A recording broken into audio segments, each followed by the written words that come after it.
Culturally clueless. Okay, we're here, we're back. And how is everyone doing?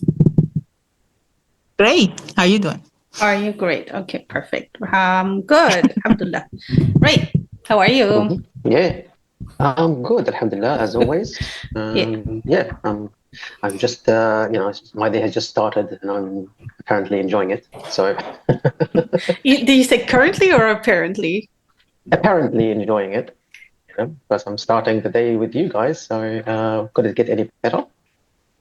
What time is over there again? It's almost 10 a.m. now. Okay. Thank you for spending your Monday morning with us. Thank you, Maria, for giving us your Sunday evening. Okay.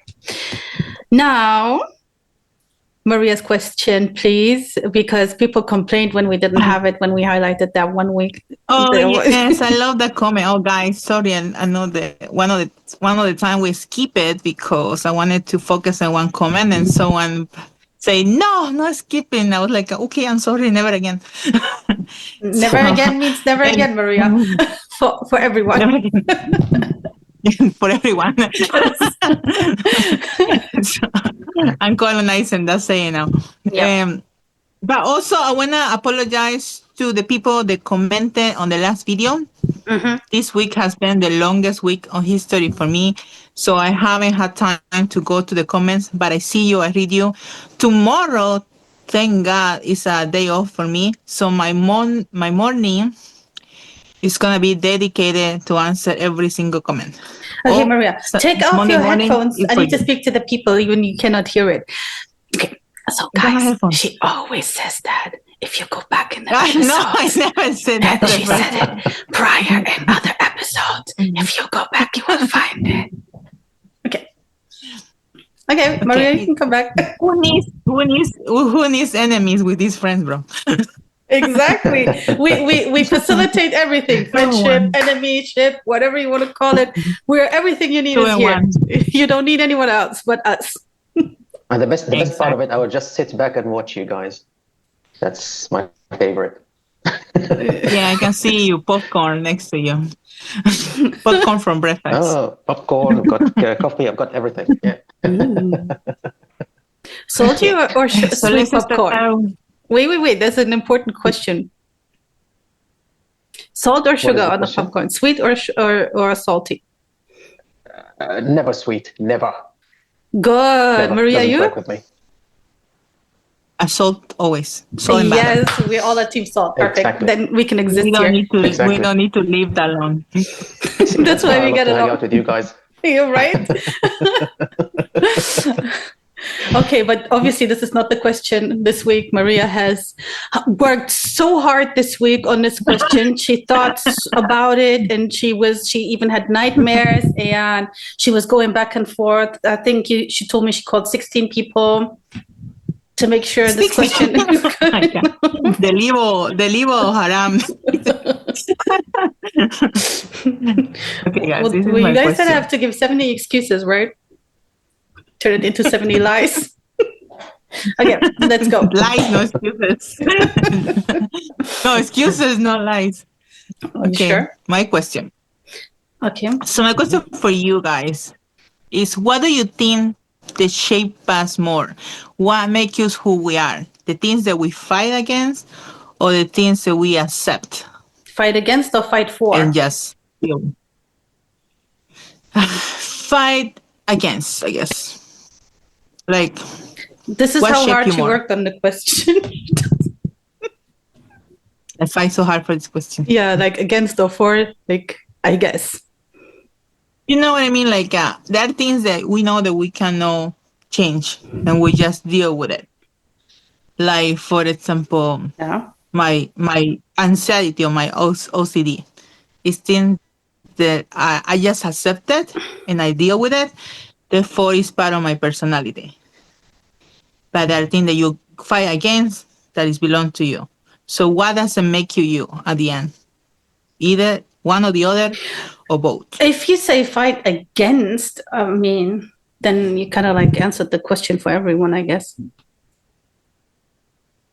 What do you mean? Well, people don't always fight against something. You mean fighting for But would work better? Well, we can put a fighting for against. So- like, because what I mean fighting against is like is for someone that wants to be a bodybuilder, right? no, There are not like things that. But for to example, with your fight OCD, what, Mhm. why? I mean, there's things you could do to manage it, or to even work on stopping. So that is also fighting, like for something. Against Like it, right? you could put it But that are way. you But fighting against it or for it you or fight. accepting it? No, you fight for. But that's the whole question. I don't know now. It's your question. Because I accept it. I know that I'm like that. So I know to deal with the feeling or when something is not how it's supposed to be. Now I have to breathe in and accept it because not everybody's gonna follow things that I follow. You know what I mean? So and things that you fight for against for is within you. No, Like your bad habits, like depression and no, stuff like OCD that. is a bad habit. No, OCD is a great habit. What are you talking about? Everybody should have OCD. Some people No, definitely thanks. should have OCD, but not us. Yeah, no thanks. Well, look, to me, the short answer is both. Okay, Thank you. because because like and I think you would expect also what I'm gonna say next. It's always different from one situation to another, from one case to another, right? It depends on what you are dealing with.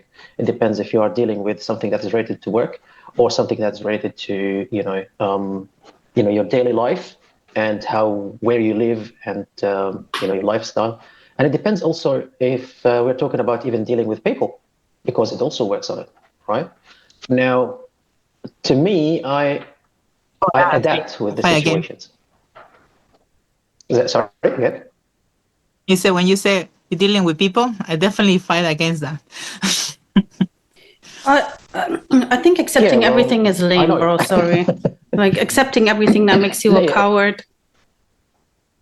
Yeah, Yeah, it exactly. does. It is not about accepting everything. It Oh is my not God. about accepting everything. But sometimes you're going through if you're talking about a health situation or health condition, right? Mm-hmm. A health condition that cannot really be changed, right? So you have to live around it.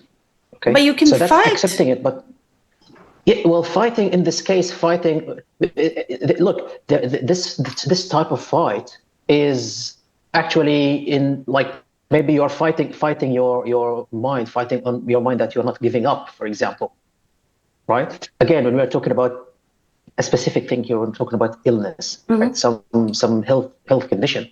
Okay, so in this case, yes, you have to fight your mind in order not to give up. Okay, and then you can find ways to live around it. All right, that's the type of fight that we're talking about. Okay, but again, if you are talking about people, in this case, like if I don't get along with someone and I had to spend the time with that someone, all right, and the best example is always the workplace. Okay, so do we still just keep fighting day and night, like every day? Like that's going to be stressful. Either you look for another job or just or find something else to do. Especially when you are, let's say, in a leadership position, which means that you are not dealing with someone who is like the same level of you. All right, you're dealing with people who might really be working under your leadership. Right? How do you do it? If you have someone who's like they have this they are hard-headed, they've got this high ego or whatever, right? So how do you deal with it? You just keep fighting with them? No. Or you at least that's exactly what I'm talking about, right? So and in fact it is one of the leadership theories, by the way. It is one of the leadership theories, like when you do these personality assessments or personality what do you call it, what was it called, this fourth thing? I forgot what it's called. right? I know what you're To talking about. find out each. Yeah, it has this short name. I forgot it. It's not on my mind. CDA is something like that. ADC. Yeah, It's a psychological test. Yeah. yeah. Yeah, exactly. So it's always something when we do this in an organization or in, of course, basically, again, I'm talking about it in a professional or organization level. When we do it, we always tell the people, it is not about you seeing which type you are and you just say, yeah, that's me. You guys have to live with it or have to deal with it. No, it is not like this. Yeah. It is for you to understand the others, because you need to share your assessment. You need to share it with others in the same group. So at least you guys can work around it and we can always find the middle ground. Okay. So again, this is not, in this case, you are maybe fighting if you are a stubborn person, all right, but that you know that you cannot be stubborn all the time, right? Then in this case, you are fighting your stubbornness to get to try to keep things going again at the workplace, or at least in a group. Okay, so again, it is based on the situation. You cannot accept everything, that's for sure, right? But if like, and sorry, another example. The other example is, I'm going to talk about my situation. Like, I was born a Palestinian, but I was not in Palestine. I was always, I was never, I never lived in a place where I can call home. Okay, I'm always, being labeled as, a stateless. Of course, that's because I cannot really belong to the place, or to my place of origin. But in this case, accepting it, what does it mean? Does it mean that I'm just going to be stuck in one country that is not really giving me any rights, or not giving me, at least, maybe I'm always subject to be deported or something, or subject to, like, if I lose my job, then I'm out, and risk my family and risk my stability and everything? No, in this case, I'm not really accepting this. I'm actually, it's not, we can call it a fight, if you are going through the processes and whatever that you had to go through until you got yourself a place where you can settle. And again, at least for the stability, not to forget your home country, but for the stability at least, okay, to get some stability for my family, for my kids. All right. So again, that's a fight. I didn't really accept it. Okay. So this is where I want to get to. Accepting something is you accept the thing that you cannot really change at all. But I cannot. But as long as I can change it, I can change it with fighting against it, or maybe with working around it. Then then that's how to go about it. But that's fighting. Like, accepting is when you're like passive, I guess, about it. Like, for example, I have an uncle. Oh my God, hopefully nobody ever watches this from my family. He literally accepted everything in his life, to the point where even everything was decided, even his marriage. And now he's suffering the consequences. I think this is very cowardly and is just not helping you whatsoever. But if I have to be mature about it, I would have to agree with you. Both obviously applies, and fighting is fighting for something is obviously something that's okay. Fighting against many things can be also very immature, very toxic. And to be honest, it depends on how your fight looks like. I just feel like, for example, like, people should fight for things in the sense of, if somebody undermines you or underrates your ability, that's for me like a reason to fight. Like, if you tell me I can do something, even if I don't want to do it, I'm just going to do it just to prove that I can. And I'm talking also, like, it could be skills wise, it could be also like professionally. Like, a lot of people would say, for example, that you cannot do something because, let's say, it's too big for you, it's too much or whatever. And you just feel like, but I can do it.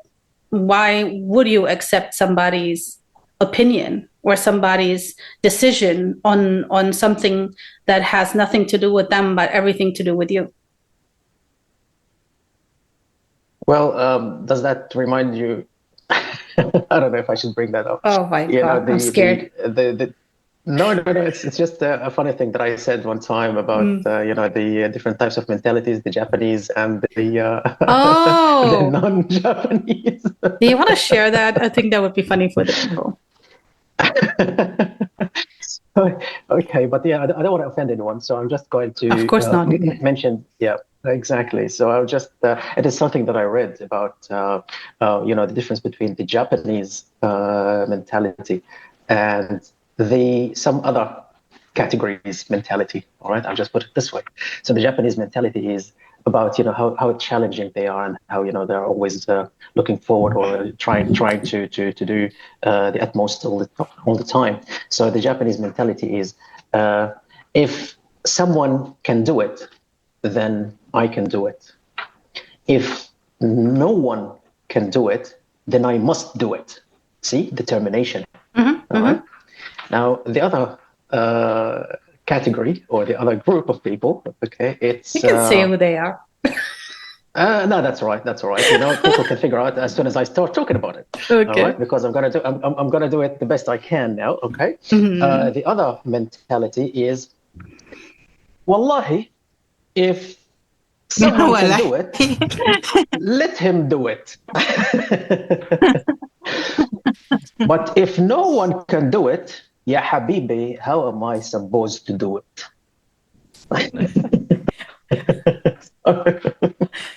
So this is the difference here between You disguise it so well. The second one. No one. That's why I said I'm not really So which team are you guys on? Team Japan or team the other ones? The Habibi one. Oh my God. Wow, Maria. I have a unique mix of both. Okay. So you have a for seat. me, because for me, of course, we spoke about me and my favorite hobby of doing nothing. All right. So let's just put it this way. Okay. Wallahi, if someone can do it, let him do it. But if no one can do it, then I must do it. So mix both. Okay. Yeah. So you guys can choose in the comments what A, B, or C. I'm sure it doesn't really.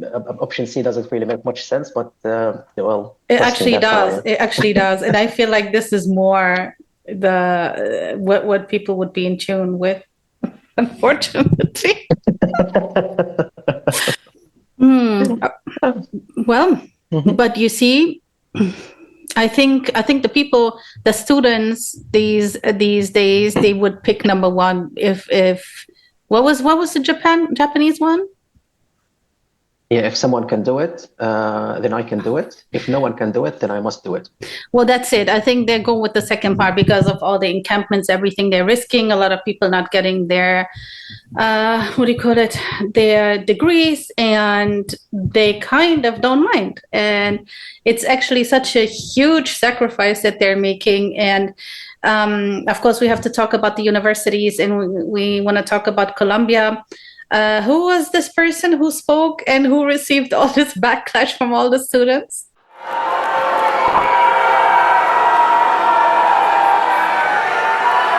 Good morning, class of 2025. I know that many of you feel some amount of frustration with me. And I know you feel it with the administration.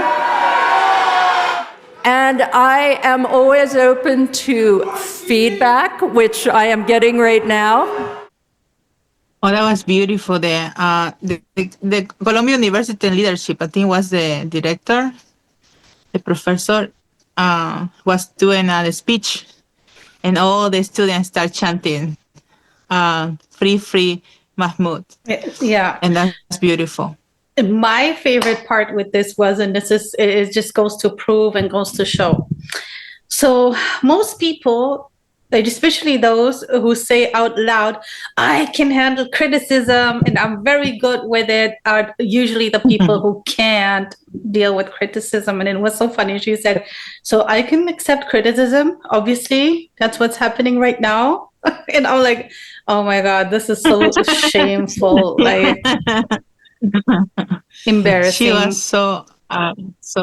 so out of touch with that was happening. You can see in the face in the video that she was like shocked. The whole student body chant so loud in support of Mahmoud. Yeah. And my favorite So part, yeah, obviously, is when Mahmoud wife received her certificate Yeah. in his behalf. Yeah. And they said, like, yeah, leadership, the university, the government failed me, but the students stood behind him 100%. Yeah. So that, I mean, it is a sad situation, but it shows that the power of the people at the Yeah. end. yeah, we should always learn the same. Remind ourselves that we can learn from that. We can listen from that about the power of people all the time.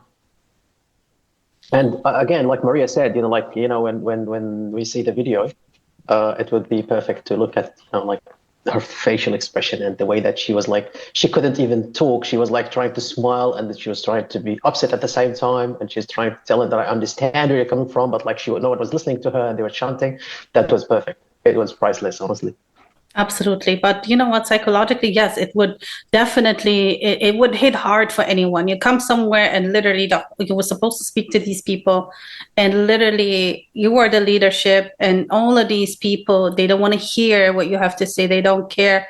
They just have a particular opinion and a particular stance on something, and that's what they're going with. And that was absolutely beautiful. And it's nice to see that.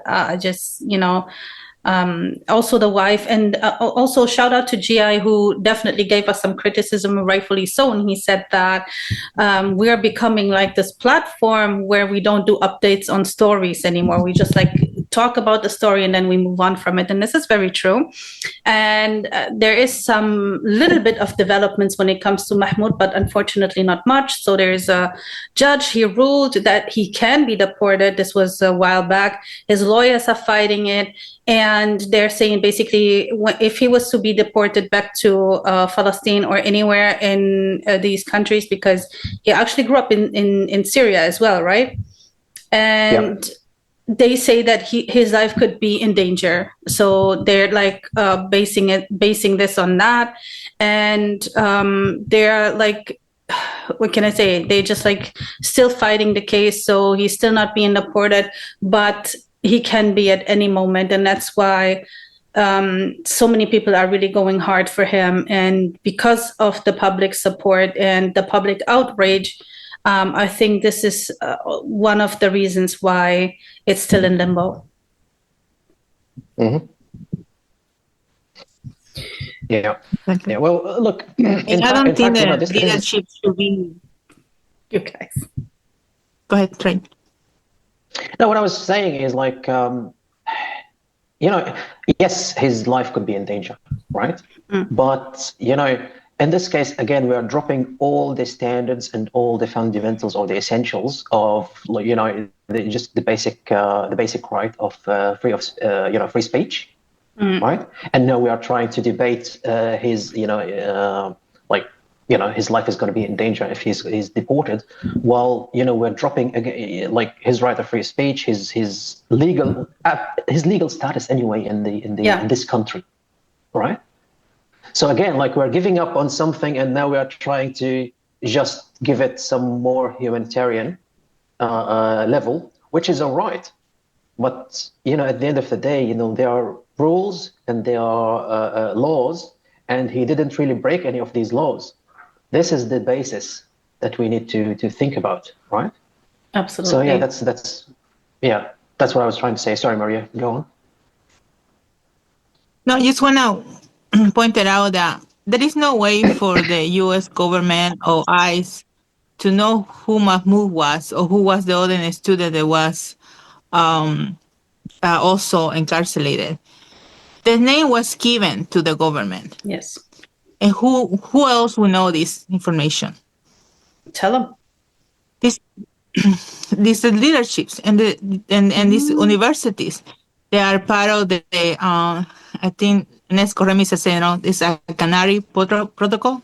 Canary mission. When we had the list of Canary the mission. Canary mission, when these people, Zionists, they are inside these universities, inside on a government, it's a list that they work on targeting these students, and they provide this name to the government.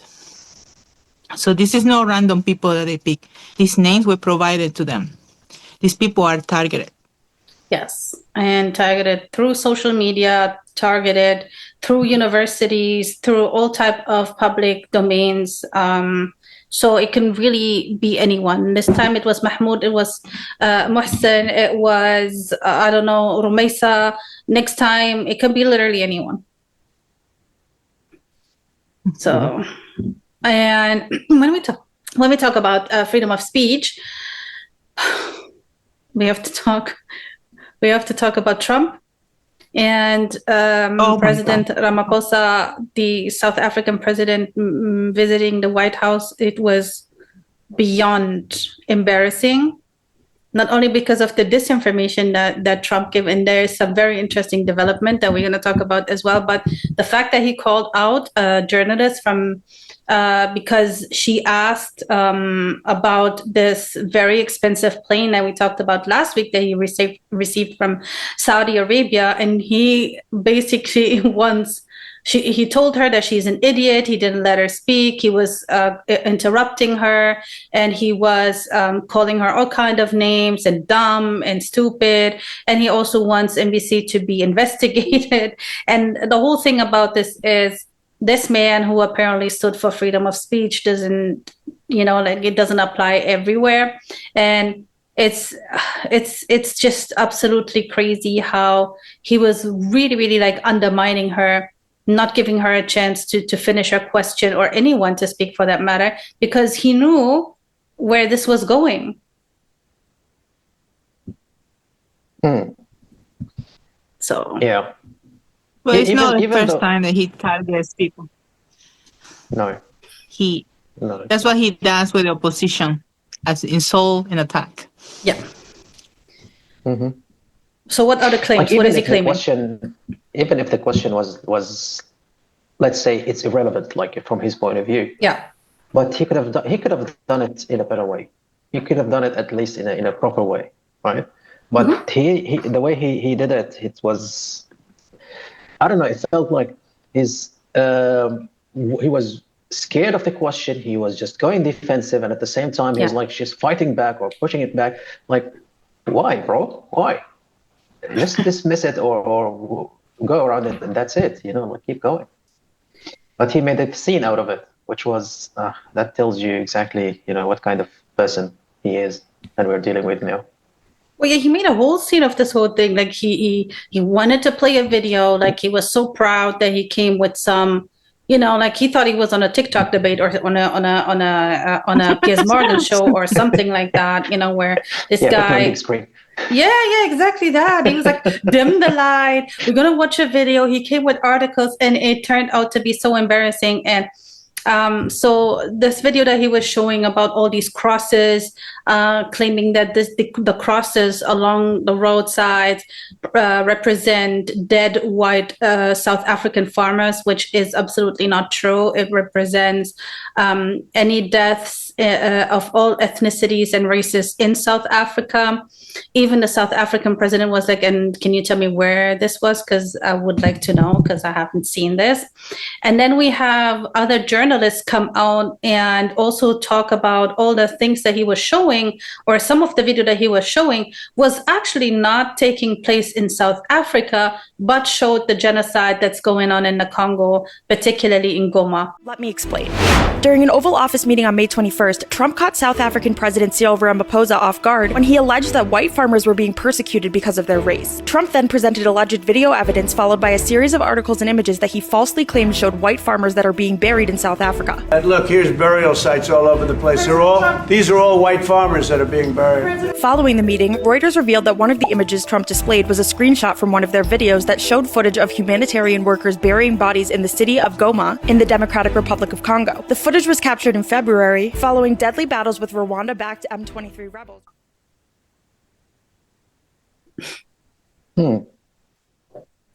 To me, kid Yeah, well, does the homework for first time. He tried to brag about it, and everything is wrong. Everything is wrong. That's how he looked like. Because everything Yeah, well, was so like, off. we spoke about it last week, about like calling it a genocide. That by itself is like, really? Like, what is? I would be interested to ask him, like, to hear from him, like, what is the definition of a genocide in your opinion, right? And how would you compare it to what's happening in Gaza, in anywhere where there is a real genocide going on, right? I don't really see any airstrikes on those white farmers, poor white farmers, or any. I mean, we have a good few white South African, like people come out, even like a billionaire businessman, Johan Rupert. He is clearly addressing Trump, saying that this is not a genocide.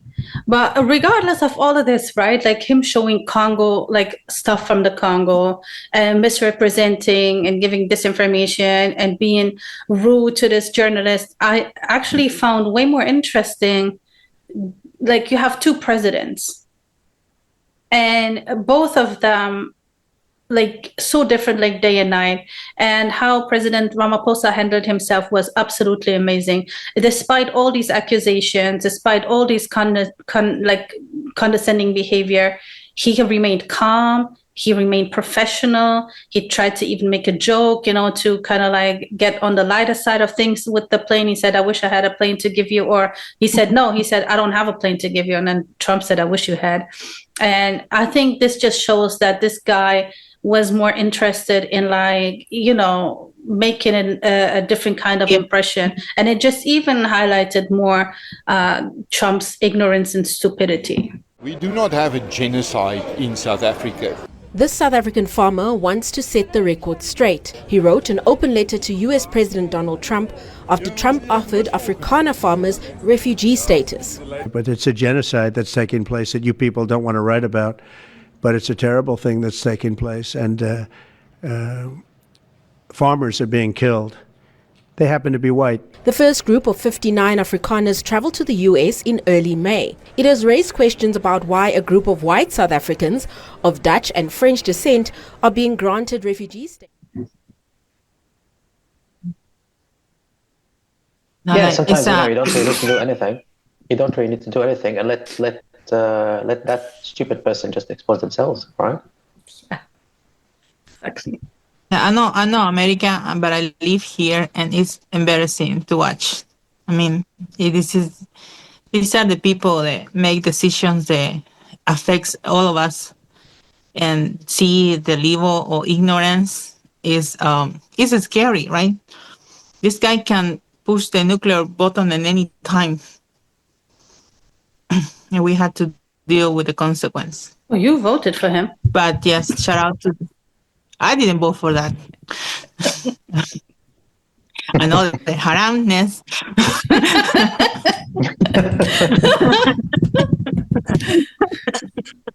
If you always wanted to know who the haram police is, she's sitting right here.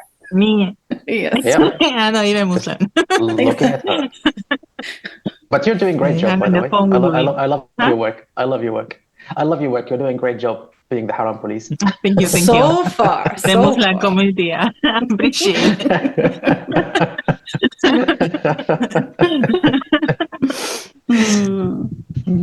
Okay. They outsource it. Oh yeah, we outsource it so that we can have peace amongst ourselves. We're not beefing with ourselves. So we gave somebody else outside the community the job. Give me the haram police. Here's a list. Go by this list. It's always the Hispanic people doing the job that nobody else wants.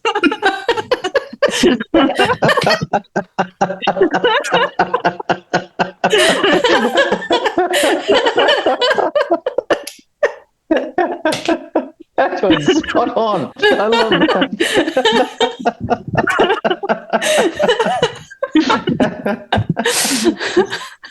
Yeah, Maria, how is it that you don't stand for your people, bro? Stand for your people. What do you mean understanding? I'll proudly do what we do. No, She she's not. She needs to fight for her people. Like she completely, like your people are going through stuff, and you just like sit there and like, I don't care. It's nothing to do with me. I'm not Spanish. What are you talking about? What are you talking about?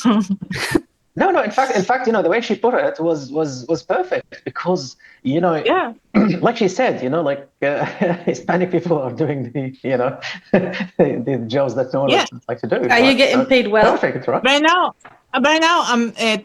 Trump and ICE is targeting us when we are doing what made this country running. Yeah, exactly. I wish we can stop so they know how they're gonna collapse in 3 hours. Oh, right. We need to be careful because the Spanish people might take over our community for their own agenda at some point when they become too successful as Crown Police. Already started. This is how it goes slowly. Anyway, you know me that I have my own fatwas and I have my own. Oh my goodness! Don't say that. My own approaches. Don't say that here. So, in fact, what I'm thinking about is like you can send some Hispanic people my way, and I can just give them some training courses about my own fatwas as well. So they can. You really want to start some. You really want to start some war, right?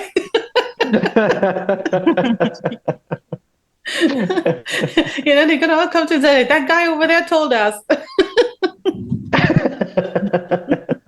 I saw and go to Clueless. You are looking for job. So leave your applications in the comments, guys.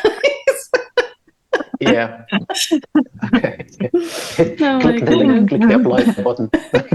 Yeah, we're gonna have a landing page. I'm gonna leave the link in the comments. Yes. You need to be Hispanic though. Oh yeah, only the Spanish people, please. Oh my goodness. Perfect. We're solving the world's problems now. Fox News Alert, I'm Ashley Strohmeyer live in New York. A horrific scene in Washington where a gunman opened fire at an event at the Capitol Jewish Museum. The attack left 2 Israeli embassy staff members dead. A short time ago, the Israeli Foreign Ministry identified the 2 embassy staff members killed as Yarn Lashinsky and Sarah Lynn Milgren, a couple soon to get engaged. The 30-year-old suspect, who is in custody, approached a group of 4 people and shot the diplomats at close range. The Washington police chief says the suspect chanted "Free, Free Palestine" after being arrested. We have another problem, and that is these 2 alleged Israelis that were killed in Washington, D.C. They are allegedly diplomats working at the Israeli embassy. It's a couple. And guess what ethnicity was the shooter? Exactly. I was about to say that. Again, can you imagine? They are also taking over our jobs. If you know what I mean. Oh my goodness! You mean they're becoming terrorists? You're welcome. Well, you had to do what you had to do sometimes. Well, I will say this. To me, it sounds absolutely like fake news. Free, free Palestine! Free, free Palestine! Free, free Palestine! I don't dispute that these people are dead. I don't know. I wasn't there. But for me, this whole, like you're being arrested in a very, I don't know, if somebody just killed someone, would they arrest him the way that they arrested him? And then him is like, free, free Palestine, screaming while you are arrested is literally like a trend now. It's the new Allahu Akbar when committing a crime or when committing a so-called terror act. It's actually really embarrassing. Like the marketing a department of the Western world, and Israel is really doing such a bad job. I don't understand. Yeah. Well, it definitely looked like look, a false flag to the timing, but I'm not sure now anymore, to be honest with you. No, this is, go ahead. The thing is, if when you're putting all these things that you've seen, you put them all together, right? The Free Palestine, like you said, which is the alternative, or let's say this 2025 version of Allahu Akbar, okay, and add to it, the fact that it's the Hispanic origin or the Hispanic background of the person who did that, right? And just mix it with whatever that is happening nowadays in terms of deportations and ICE and all of those news that we hear about, okay? And look at the recipe that we have. Look at the end product, what it is. Well, right? Giving excuses because we've seen this before. We've seen this about the Muslims and about the terrorism and about like when this bombing that happened in Paris or a stadium, whatever it is, and they found an intact Syrian passport. They are like, yeah, of course, Syrian passports. That's why they are the most expensive in the world back then, because they are fireproof or something, right? So you look at all of these factors, and now let's talk about the 2025 version, and you will end up somewhere where okay, that makes sense. Something is made up here. Something has been cooked. There's more to it. Something that we're going to talk about in a bit as well, and that is, it just happened on the same day or a day after, depending on what time zone you are, I guess, when a bunch of diplomats, mainly from European countries, were shot at by the IDF in Jenin in the West Bank. And a couple of them are indeed injured. And then we have this incident here. And this is, to me, it's very suspicious. So putting all these things together, and this is a 30-year-old Elias Rodriguez who done this. He was working for something in the government. There's also some stuff where he donated $500 to the Biden campaign. And he has a manifesto, and this is something I find absolutely, like, this is also a new trend. Like, so many people all of a sudden, when they commit a crime, they have a manifesto. Really? I mean, it does look like preparing the timing, like I say, but to be honest with you, what we have seen for the last almost 2 years, like the image that come from Gaza, the burning babies, the decapitated babies, the starvation, bones, skin and bone children, bombing after bombing. Oh my God, I'm going to start crying again. And that's stuff to your brainness. And I wouldn't be surprised if the violence increase against these people. So could be a false flag. Yes, it looks like a false flag. But I would be prepared for more instances like this, because violence incites more violence. A lot of people, we are tired of calling, email, sending letters. Like we have a to-do list that we do the hour list trying to make change, and nothing is happening. We were promised 500 trucks inside Gaza since the last 6 fires, and that never happened. In the last 4 weeks, like only 9 trucks came in, I think. I could be wrong. And 2 of those trucks has body bags on it. We're going to get there. We're going to get to Gaza. Don't give it all away. Mm-hmm. Oh, no, we skipped Gaza. Oopsie daisy. We're going to go, oh my gosh, we're going to go back to it. Anyway, so yeah, we're going to go back to it. The point is, like, this affects people. Yes, like, it does. And we're getting tired. Yeah, but I never said that it doesn't. What I'm saying here is, first of all, to combat this argument, one of them, I don't know if both of them, but one of them was Christian. So how is this anti-Semitism? Okay, so I don't understand. Like like all of these incidences coming together, and I find this even worse. That they plan something like this to make it look like anti-Semitism is on the rise when anti-Semitism really exists and people are falling victims to it. I think it's even worse when something like this gets used and gets labeled anti-Semitism. Oh, yeah, definitely. I didn't read it. I mean, there are no anti-Semitic because, again, Judaism and Zionism are two different things. I think he did serve in the IDF. I'm not sure. I think he did, right? The guy? young man. Yeah, but they all have this dual citizenship, or he went and he wanted to serve in the IDF. That's all good. I totally get that. But no, but that's why I'm saying my point. He was not. We're not there. They're not targeting the U.S. people. They're targeting these people, these children killers that are coming to this country and walk around us like that is normal. That is our problem. The ITF, these soldiers, they do the things and then go to vacation or come to this country and without consequence. So if it was a false flag, I mean, it was very bad planning. But if it wasn't a false flag, I think more things like that are gonna happen because no one is listening. Well, I think yeah, more is going to happen, of course, and no one is listening. And it seems like some people, it will take them longer to listen. And some people, like there are too many of them apparently. So, yeah. Look, again, it's like it seems like we've got every couple of years we've got a trend, and now this is the trend: the Free Palestine, the Hispanic origin people, and all the deportation that's happening. This is the trend now. This is how I see it. But again, like the other thing is like those things that are happening. Sometimes it's they are happening to confuse us about like what is genuine and what is not. Like this incident, for example, is it a genuine thing or not?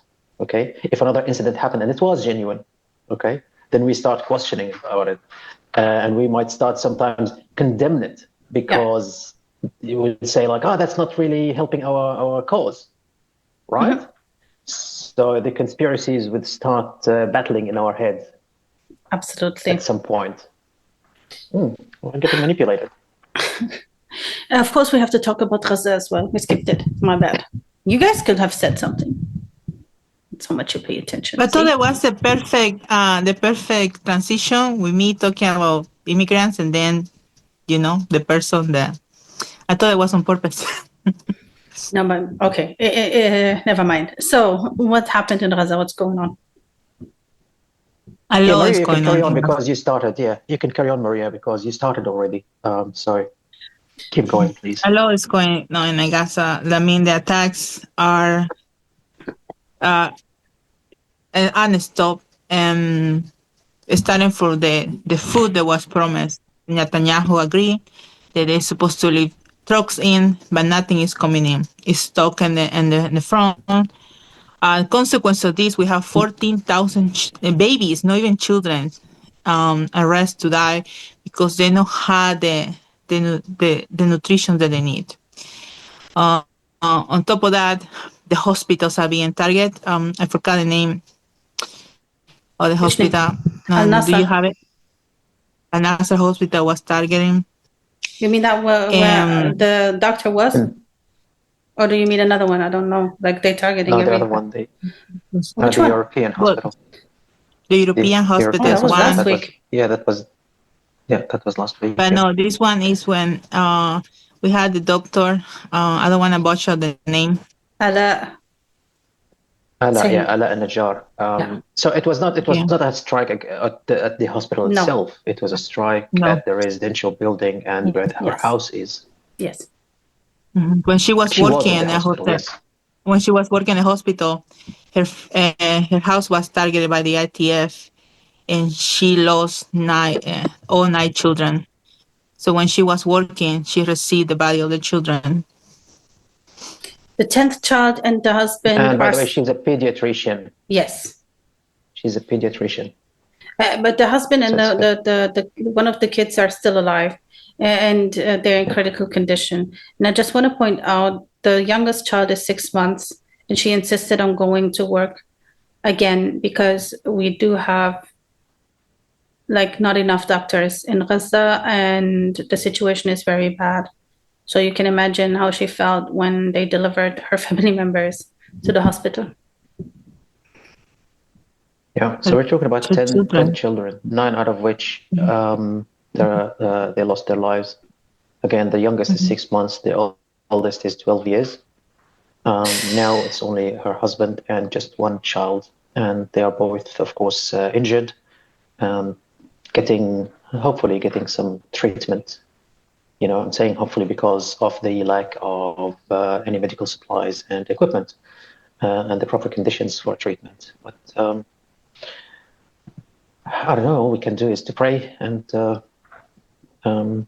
keep our voices, keep it being loud, and do whatever we can to try to end it. Because again, like, you know, when you look at the starvation, the famine, yeah, I know I brought it up last week, but when you look at the starvation and the famine, and that's a slow death, but also we have the swift or the speed death that is happening every day in masses. So it is not about only getting trucks and aids in. It's about ending what is happening now. That's how we need to look at it. And we shouldn't really lower our standards. Right to move, and they will move. They will move. The Arabs will move. Why do you say that? If we don't give, we want to have our hostages back, right? So we don't give them food, we don't give the Arabs anything. They will have to leave. The world will accept them. So let's move on to our next topic. And what are we talking about next? A very scary video in France. People witnessed a kidnapping process and bright daylight. The daughter of one of the most like a recognized crypto how you say it, investors, owners, was crypto they tried to traders, kidnap her. No, he's the CEO of Paynium, which is a crypto exchange company. They tried to kidnap her. Luckily, she was working with her then husband, and the man protect her so much that was he fight with. I know. Can I say it, Maria? So Maria fell in love with this guy just because of that. Oh my God, he protected with her his life. I said, Ness, you need to fight like that for me. Oh wow! I'm not participating in this. I'm not participating in this. The one under my protection, I have nothing to do with this. Oh God! So luckily, more people came in and helped her, but it was very scary. Yes, but the guy was a real one, and it's actually very interesting. Anyways, I don't know anything about her husband, but he doesn't seem like to be one of those like, you know, like a rich stuck-up people who don't fight for nothing because they're scared to break a fingernail. And this is not the first. This is not the first kidnapping, crypto kidnapping, right? There is actually way more over the past years, especially like all over the world. Actually, they've been targeted. And in France, I don't know how many. How many was it? Do you remember? Does anyone remember? This year, I think we've got like 3, like one in January, and yes, 2 in May. I think 2 in May, yeah. So this is the 4th one.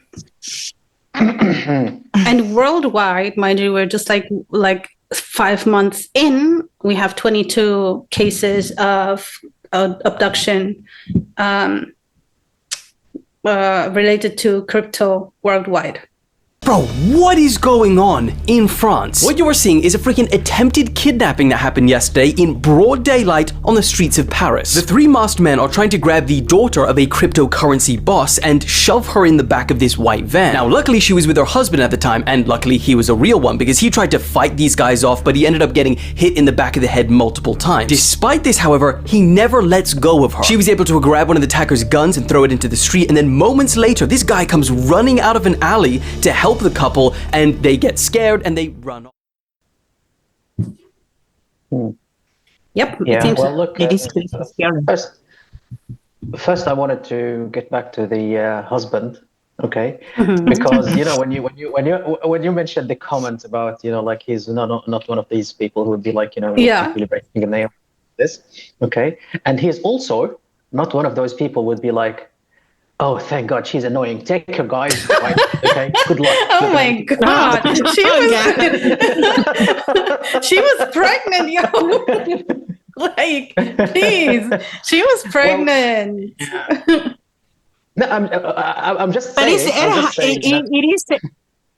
it is ex-husband right now, so I wonder why. Like, why No, would he what? divorce, Wait, what do you mean ex-husband? Are you sure? I think they're divorced. I think Okay, I'm gonna double check. Okay, Maria. My conspiracy theorist would work, and like my conspiracy theory would be like, oh, come on, the abduction didn't work. All right, I need to get rid of her. Oh my God! The son was there as well. But okay, well, I don't know. This is very weird. Well, Maria, then I have to say he's available, I guess. I'm gonna share the podcast to all friends. This way. Think about it this way, we'd be like, oh, okay, so she was about, like he tried, he fought very bravely, right? But again, he was getting hit, and he was like, okay, but maybe he was thinking that yes, it might be worth it, like they can take her, and that's all right. But like the other guy came out of the building with the fire extinguisher, and he the kidnappers, and I would think that this again, this is me just the comedy in my head working out. Like the husband would be like, oh, what the hell? Where did that guy come from? Come on, drop the fire extinguisher. Let him take her. But now you're telling me that he's. I don't know why this conversation is not going. Supposed to. But you never know. Because you said it's ex-husband. You said it's ex-husband, right? So okay. Oh, come on, the abduction didn't work out now. Oh, okay, what am I going to do? Oh my God! No. Let me spin this conspiracy further. We don't even know who pregnated her. Oh my God, I shouldn't say that. Oh my God! Okay, we need to cut this out. Wait. Wait. Oh my gosh, we need to cut this out. Okay. What novela are you creating in your mind? Well, sometimes I go too far with my yeah, exactly. That was contagious. He got me carried away. It's his fault. Sorry. Okay, this all poor people. Listen, we didn't talk bad about y'all. It's all alleged. But I'm sorry, he's her ex-husband. Yeah, we're just trying to run through the possibilities. Like, he's her ex-husband and she's pregnant. I mean, what do you want me to think? For legal reasons, allegedly. Okay, guys. Okay. I see. We need to move on. So yeah, look, I can go ahead for like an hour talking about the same subject. Me too. We can make a whole story out of it, like a whole show. It's supposed to be about kidnapping, Who is the father? Turkish drama. Oh my God, I just actually recently finished it yesterday. I read a book where there was really a girl abducted, and it was her dad who done it just because he's a scientist and he was researching all his life fear. So he done all crazy stuff to her, and he kidnapped her. He didn't do anything to her, like he didn't harm her. He just kidnapped her just to be able to find out how she reacts and how her fear, her facial expressions, body language, and everything. Science. Crazy. So in the name of science. That's what I'm saying. They traumatize you for life. But I just want to know, so if anyone has any more information about the ex-husband and this pregnant woman, we just want to know. And No, I don't know. Not really. Why? Even if I have, I'm not going to share. I'm not going to share. Why? What do you mean?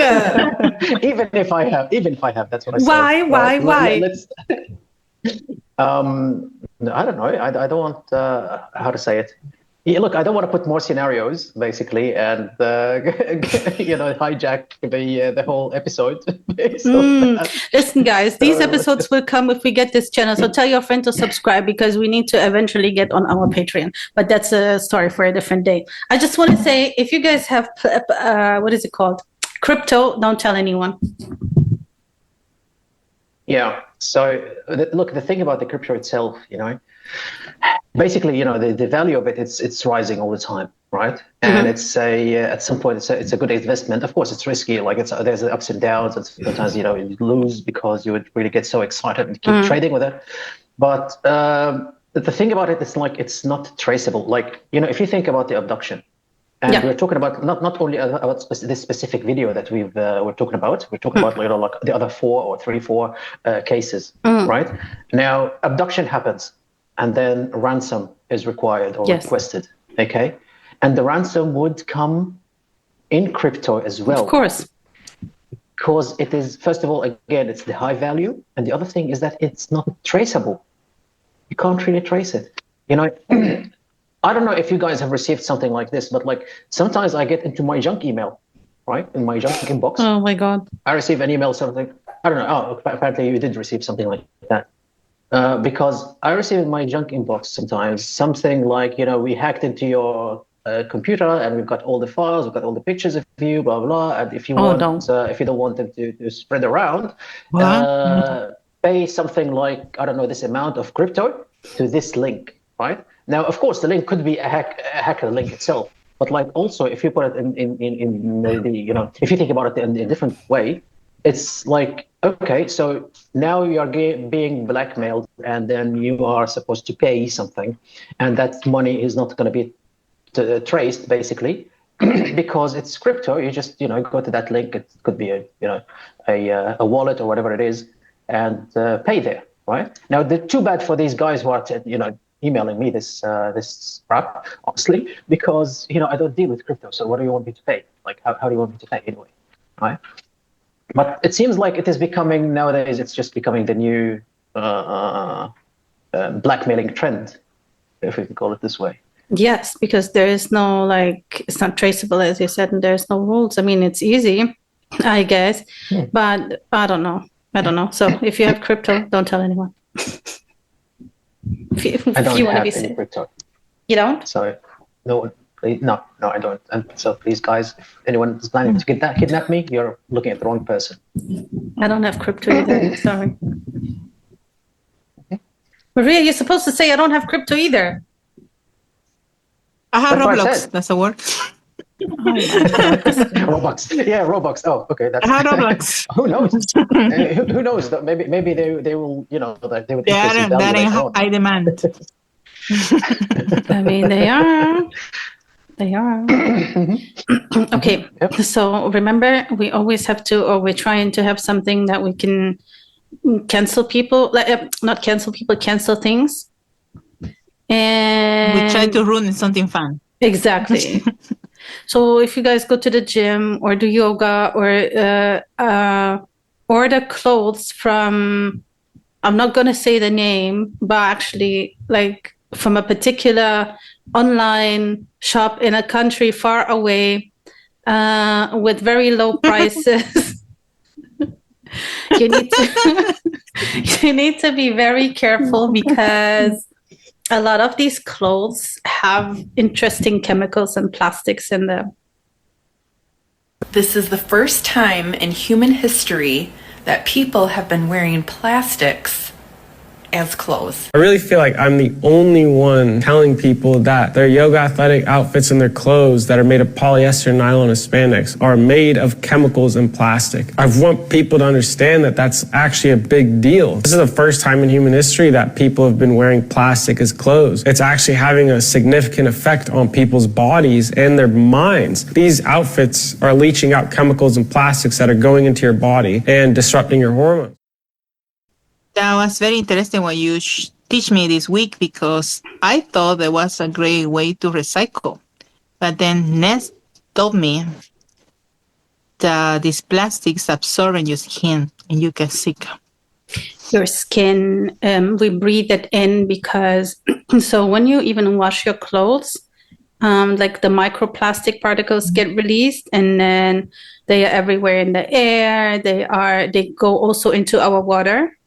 And that's how they get into the food chain, because obviously the water, like animals drink the water, we drink the water, is used to make certain food.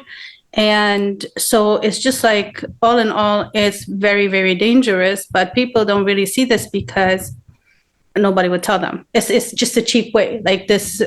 So when you buy stuff with polyester, nylon, and spandex in it, just make sure I don't know, preferably not, but if you have to, make sure it's a very low percentage. And it's the same with the PBA, which is in plastic bottles, like water bottles or anything.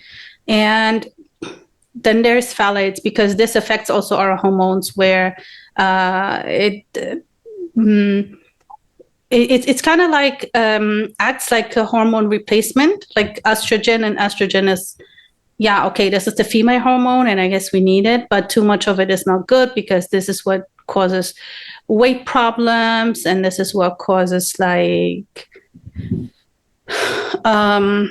brain fog, and it also affects, your mind, your IQ, a lot of things.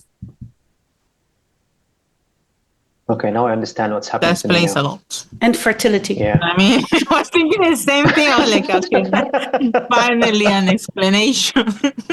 Now I understand what's happening to me. But what are you going to do about it? To me as well. Check my clothes label. Not buy clothes from... the problem is, well, the problem is, like, here in the planet where I live, most of the clothes, most of everything is coming from that place where you mentioned, right? And you didn't really say. No, but it's a particular shop in particular. It's in. Well, any guarantees that it's not only from in? Of course. You've got so many.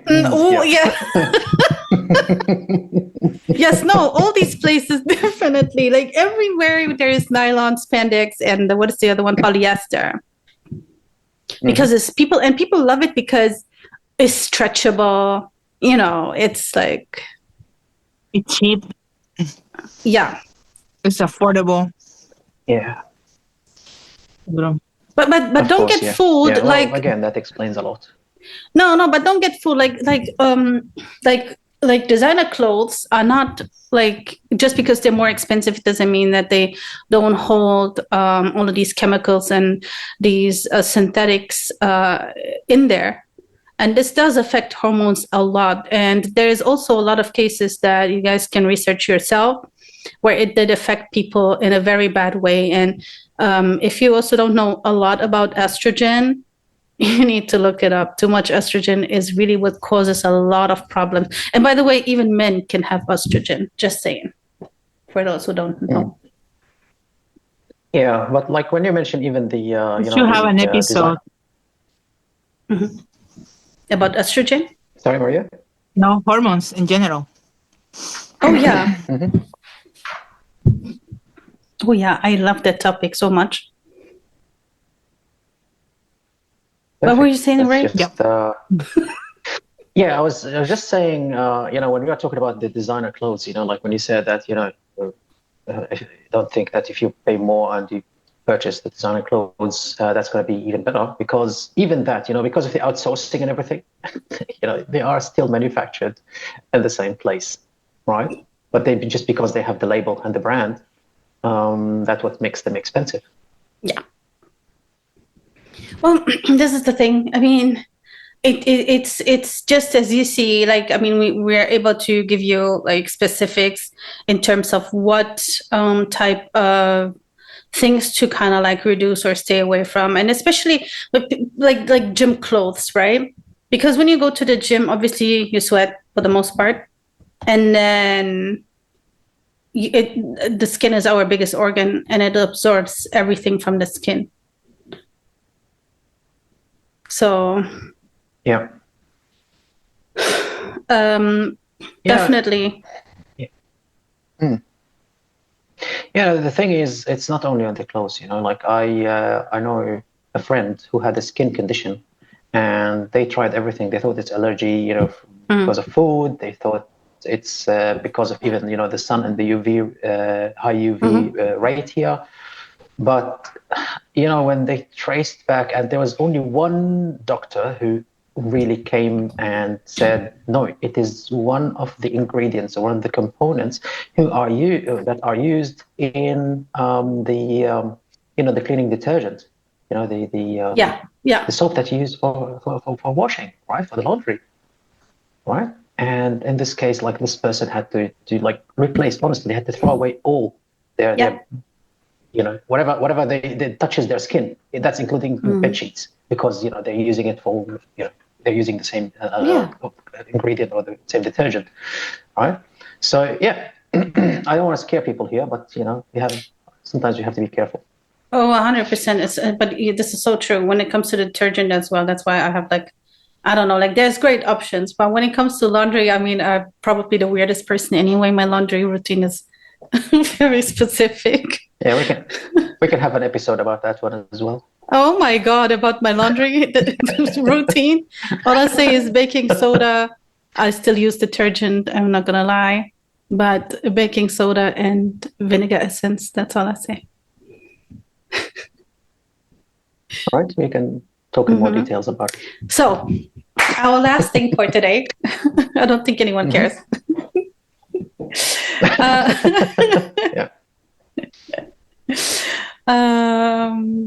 Oh, wait, is this what you was trying to tell me in a nice way? No, not at all, not at all. Our next topic, Maria. Yeah. Okay, I see you.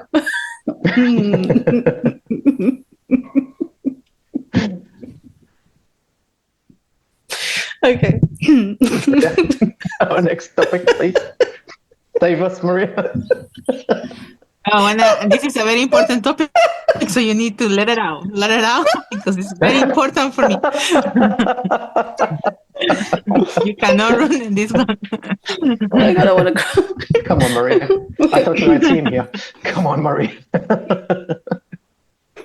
Do you finish? No. Okay, guys. Next topic. No? Okay. Okay. Let it out. Oh my God, Let it out. I'm really dizzy already. Okay, so go ahead. Okay, I want to talk, guys, about this amazing book that came straight from the middle of Gaza. Sirdas is a pharmacist that is dealing right now with the tragedy of going through a genocide.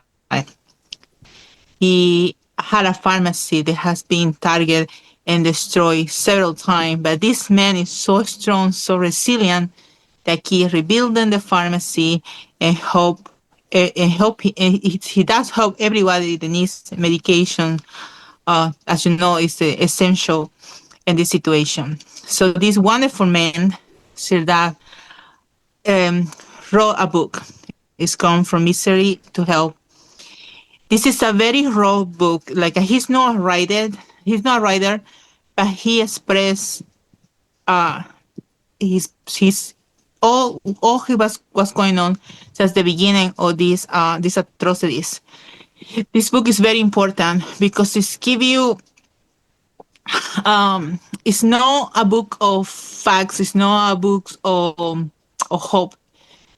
Sadly, it's gonna give you a raw information of exactly what people live in everyday life. It has been beautifully edited by one of his supporters, and I recommend you guys to, if you can purchase, that will be amazing. I'm gonna leave the link from the book in the comments. No, we can't And do it's that. worth it. You're gonna put it in the We cannot do description. that. Send it to me. Yeah, because remember what happened with the last time. So True. yeah, it's gonna be in the description, and you guys can purchase it. So from misery to hell, and I think it's amazing that he did this. Yeah. Well, look, I just need to, add about this. It is a I haven't powerful read book. it to So we start with. really, really appreciate. Okay. Yeah. Look, I haven't really looked at the book yet. But about the person himself, Sirdah. His name is Sirdah, or Muhammad Sirdah. Okay. He's a pharmacist, he's a pharmacist, like Maria said. And if you guys, if you keep, if your memory is helping, we had our episode a couple of months ago about the Islamophobia, and we had our one of the guests. His name is Delivery. If you guys remember him, if you go back to the video and see the picture that he had, it was saying Sirdah Pharmacy, right? So Sirdah is getting so much support for so many reasons. Now, like Maria said, his resilience, his strength, his steadfastness, right? He stayed. He never left. And while people, when we donate usually, and we help with the donations and with any project that helps donations for our people in Gaza, in order to provide food, in order to provide the basic necessities for them. Sirdah is on the next level. His pharmacy was destroyed, but he never thought about leaving or thought about giving up. He was his efforts all the time were to collect when the donations are happening or when any project is happening. For him, it's all going to be directed in order to buy medication, in order to buy supplies for the injured people, right? So that's his level. He's not really working on terms of he's not looking into just normal food and normal aids. No, he's working on ending the pain as much as he can, ending the pain of people. Okay, so for him to also issue or launch such a book, all right, I can imagine, like from the name of the book, it says from misery to hell. You can imagine what does it say. It's a life. It's a living experience of what is going on there. That's again my opinion. I haven't read the book, but I can imagine what it is about. So yes, highly recommended that we can support him, because again, I'm sure that if you're going to get that book, whatever that any amount that he's going to get, all right, he's going to use it to provide and to bring more medicine and more medical supplies to the people in Gaza. That's all I had to say. I purchased the book, so I got it. So as soon as I receive it, I'm gonna share it with you guys. So we will have a picture here, I hope, as well. But what do you call it? So I just wanna say, Maria made a very important point. He's not a writer. He's not an author. It's not about like reading some Shakespeare or poetry or whatever. It's a real testimony from a person who probably thinks sky is the limit, because to be able to even do this, it takes a lot of guts. So. I just, if you're not like somebody who reads, then purchase the book anyway. It's going to be more important in the future than it is now. And also buy it for someone. Maybe someone needs to read this. Maybe somebody who doesn't understand what's going on and needs to, hear it or read it from somebody who is there. Well, I don't know how the book is, what he tells in the book, if he details this just the genocide or if he goes way back, but it's worth it. Because as Ray said, it helps other people. Absolutely, absolutely, yeah. Again, whenever, like, if anyone would buy that book, it's not only helping the guy himself. We're not, he, when you know the person, you would understand that, it is not he's not trying to take care of himself as much as he's trying to take care of the people around him and his people. This is the best thing about it. Yes. So I think we're ending on this note here. Thank you guys for tuning in. Yes. Thank you. So we're not talking about the laundry? That was great. The who? We're not talking about the laundry today? You said we needed to do another episode. It's going to be another episode, yeah. Okay, yes. Listen, Sorry. don't make fun of my laundry routine. I promise you're gonna like it. I'm not. I'm better. Genuinely not. I'm not. I was just getting excited, that's all. Ah, okay. That's what excitement looks like, guys. Okay, then. So that's it. Thank you, guys. With some technical difficulties, we made it to the end. And All right, we will thanks be back. everyone. Inshallah, next week. Peace out.